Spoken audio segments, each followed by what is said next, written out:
octobre, le début de mon élévation. Bienvenue dans notre histoire du jour. L'histoire d'aujourd'hui, c'est une histoire qui est à la fois triste mais glorieuse. C'est l'histoire d'une jeune chrétienne qui a grandi dans le Seigneur, qui servait Dieu avec beaucoup de sincérité et beaucoup de dévotion.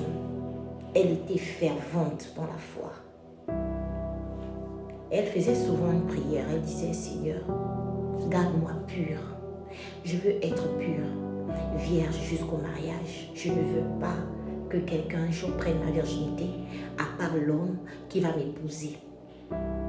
Ou l'homme qui va m'épouser, c'est lui qui prendra ma virginité. Ou s'il arrive que je trébuche, mais que ce soit l'homme en question qui prend ma virginité, je ne veux pas que ce soit quelqu'un d'autre, mais je ne veux pas également trébucher. Mais on ne sait pas. Nous sommes faillibles en tant qu'hommes. C'était sa prière de tous les jours, bien-aimée dans le Seigneur. En sus, elle servait dans son église. Elle chantait, elle était chanteuse. Donc, tout le temps, elle aimait chanter, etc. Elle était appréciée de tout le monde. Son pasteur lui faisait confiance. Les sœurs et les frères lui faisaient confiance. Elle était tellement gentille. Elle avait l'amour. Elle était toujours là quand il y a un problème, elle est là. Elle avait beaucoup d'amour envers son église, envers les membres de son église, bien aimés dans le Seigneur. Un jour, comme d'habitude, ça c'est j'ai décrit un peu la communauté, mais elle vivait également chez son père et sa mère. Son père et sa mère, c'était également des chrétiens, donc qui occupaient une place dans l'église. Voilà, donc son père et sa mère étaient des chrétiens.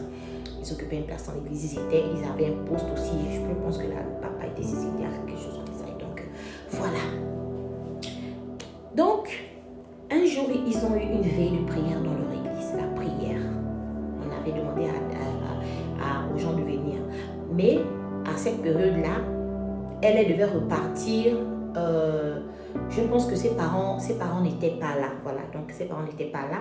Voilà, mais il y avait veillé de prière à l'église. Donc elle est quand même partie. Donc elle est partie à l'église, on fait la prière. Et la veille des prières est terminée aux alentours de 5 heures, donc à l'aube. Donc le soleil n'était pas encore vraiment levé, mais elle devait partir. Donc du coup, elle a pris sa Bible et elle a commencé à marcher. La route était sombre. Et elle chantait chrétien jusqu'à la mort, chrétien jusqu'à la mort. Il y avait une ombre qui l'observait dans la pénombre, sans qu'elle le sache, bien aimé dans le Seigneur. Une ombre l'observait dans la pénombre. Donc, c'était un malade mental, un monsieur qui avait fait une dépression, qui n'arrivait plus à rester chez lui à la maison, qui était sorti dans la rue. Il a commencé à errer. Quand il a vu notre sœur, et le temps pour elle de réaliser qu'il y avait quelqu'un qui la suivait, il l'a attrapée et il a abusé d'elle. Quand il a abusé d'elle, il a fui. Elle a crié toute l'âme de son corps. Elle a pleuré amèrement. Que pourquoi ça m'arrive, Seigneur? Pourquoi ça m'arrive? Qu'est-ce que je vais expliquer à mes parents? Quand elle arrive à la maison, avec la honte, elle a gardé le silence. Elle n'a pas voulu parler de ce qui était arrivé, de ce qui est arrivé. Elle a gardé le silence. Elle n'a pas parlé. Elle a continué à aller à l'église. Elle pensait que ça devait rester comme ça, mais ça comme ça. Elle disait, mais qu'est-ce que je vais faire? C'était un poids sur son cœur. Elle ne savait pas quoi faire, bien aimée. Jusqu'à ce qu'un jour, elle constate qu'elle a pu se menstruer. Elle voit, elle est enceinte. Il faudrait qu'elle en parle à ses parents. Elle explique la situation à sa mère, que le jour où il y avait la veille des prières, il y a quelqu'un qui a abusé de moi. Sa mère dit, tu mens. On ne croit pas cette version. Tu es tombé dans le péché et tu ne veux pas assumer que tu es tombé dans le péché. Elle dit, maman, je te dis et je te parle au nom de Jésus. Quelqu'un a abusé de moi. Elle dit que si c'était le cas, pourquoi tu ne nous as pas dit depuis? Elle a dit non, c'est par pure honte que je n'ai pas voulu parler. Parce que cette personne n'est même pas équilibrée. Il est déséquilibré. C'est un malade mental. La mère dit ce n'est pas possible. Tu es en train d'inventer parce que tu ne veux pas assumer. Tu ne veux pas assumer. Et ça m'énerve. Parce que tu ne veux pas assumer. La mère a commencé à parler, l'acculer. Le père vient parler. Et ils n'ont pas tardé. L'affaire est allée jusqu'à l'église. Bien aimé le Seigneur. Ça explose au niveau de l'église. Le pasteur convoque notre soeur. Commencez à parler. Tu m'as déçu. Elle dit, pasteur, c'est pas ce que vous pensez. C'est pas ça. Il y a un malade. Il a besoin de moi. Quoi? Il a besoin de toi? Pourquoi tu ne veux pas assumer que tu es tombé dans le péché? Pourquoi tu ne veux pas assumer? En tout cas, on l'a mené devant l'assemblée, on l'a excommunié. On a dit qu'à partir d'aujourd'hui, oubliez la fête comme si elle dit, voilà, elle a menti, elle ment que c'est un fou et tout. Alors que dans le barrage là, il n'y a pas un fou et tout. Et vous voyez à quel point quelqu'un qu'on a aimé, quelqu'un qu'on a mis sur un piédestal, comment elle donne la honte à l'église. Bien aimé dans le Seigneur, on l'a taxée de tous les noms. Elle pleurait avec sa Bible à la main, comme ça, elle serrait la Bible comme ça. Comme je peux montrer ici. Donc, voilà sa Bible. Elle serrait la Bible. Elle serrait la Bible. Oh non, ce n'est pas ce que vous pensez, ce que je vous ai dit, ce n'est que la vérité. Tu mens. Ce n'est pas la vérité. Tu mens avec le nom de Jésus. Tu n'as même pas honte. L'autre, on commençait même à inventer des choses sur elle. Oui, on la voyait déjà. Elle avait déjà les allures. Vous-même, vous connaissez le milieu religieux. Vous continuez pour... C'est compliqué. Ils ont commencé. Donc, elle ne pouvait plus. Elle est arrivée au point où elle ne pouvait plus se défendre. Elle a simplement accepté tout ce qu'on disait. Elle est rentrée. Donc, c'était la descente aux enfers. C'était la descente aux enfers. Bien-aimé au Seigneur.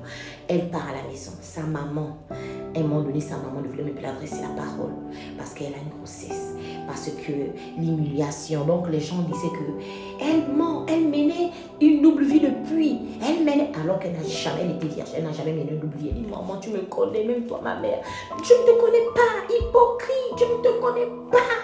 Je ne te connais pas. Donc la maman, elle-même, elle prend la Bible, elle est là comme ça, elle ouvre la Bible, elle pleure comme ça devant la Bible. Elle pleure devant la Bible. Elle dit, Seigneur, pourquoi tu as permis que ça m'arrive? Dans la chambre, elle est là en train de pleurer. Elle pleure de toutes ses larmes, bien aimée dans le Seigneur. Les gens de l'église, à un moment donné, avant même qu'on ne laisse communier, quand elle partait à l'église, les gens regardaient déjà de haut en bas. Les gens, on vous voit calme là, alors que ce que vous faites. Donc tout ça aussi, il a dit mieux comment laisse communier à la maison, parce que même les regards des gens avaient déjà changé envers elle, même dans le quartier. Elle marche comme ça, elle marche, elle passe, les gens crachent, une saleté, violée par un fou. Alors qu'elle menait une mauvaise vie depuis, elle vient accuser, alors que là, dans les parages, il n'y a pas un fou. C'est vrai que l'homme là ne venait pas souvent là, le fou en question. Mais on ne sait pas comment ce jour-là, le monsieur l'a fait pour être là, bien aimé dans le Seigneur. Elle ne mangeait que ses larmes. Elle ne mangeait que ses larmes. Elle passait son temps dans... Elle était consternée. Elle était brisée. Elle avait reçu l'opprobre. Tout le monde la calomniait. Donc, c'était devenu un sujet de raillerie. Que ce soit dans son église, que ce soit dans sa famille, que ce soit dans le quartier. Elle ne respirait pas. Mais Dieu n'avait pas dit son dernier mot. Parce que seul Dieu savait que ce qu'elle disait, c'était la vérité. Même ses propres parents n'ont pas eu confiance en elle. Ses propres parents ne la connaissaient pas, ne l'ont pas cru. Son pasteur et son église l'avaient rejetée. Elle était dans l'humiliation, bien aimée dans le Seigneur. Sache-le. Sois vrai devant Dieu. Parce que lui seul est capable.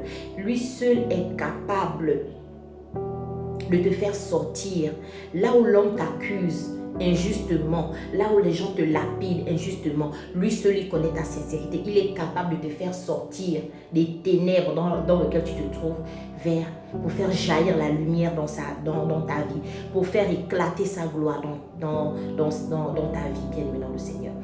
Seul Dieu est capable. Dieu connaît les cœurs. Et quand la vérité éclate, de la même manière quand exposée en public, Dieu également fera, quand il va faire briller, jaillir sa gloire dans ta vie, il va t'agiter comme ça, comme une gerbe, devant tout le monde, pour montrer que ma fille a été sincère envers moi et je ne peux l'abandonner. Le reste, dans la deuxième partie.